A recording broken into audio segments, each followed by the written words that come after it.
Do you ever wake up in the middle of the night, maybe around 2 or 3 a.m., and just can't get back to sleep? You toss and turn, feeling anxious that your sleep is broken and you'll be exhausted the next day. Well, what if I told you that for most of human history, this was completely normal? In fact, it was the expected way to sleep.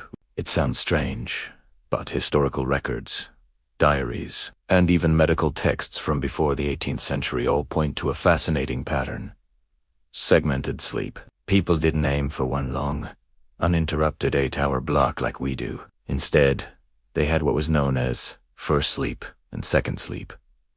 Here's how it worked. People would go to bed shortly after the sun went down, maybe around 9 p.m. They'd sleep for about 4 hours, and then wake up sometime after midnight. This waking period, lasting for an hour or two, wasn't seen as a problem. It was a valued, quiet time in the middle of the night.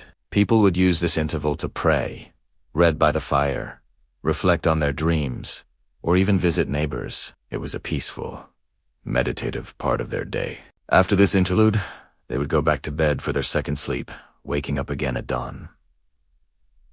So what changed? Why do we now see this pattern as a sleep disorder? The Industrial Revolution. With the widespread adoption of artificial street and home lighting, our relationship with the night transformed. Suddenly, the evening wasn't just for winding down. It became a time for socializing and working. Bedtimes were pushed later and later. The quiet, dark hours of the night were compressed, and the idea of a single, consolidated sleep block became the new norm. By the early 20th century, the concept of first and second sleep had almost entirely vanished from our collective memory. So, the next time you find yourself wide awake in the dead of night, don't panic.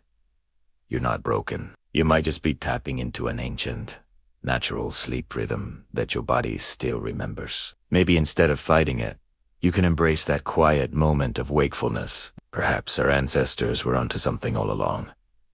What do you think? Let me know in the comments below. Thanks for watching, and don't forget to subscribe for more fascinating stories from the past.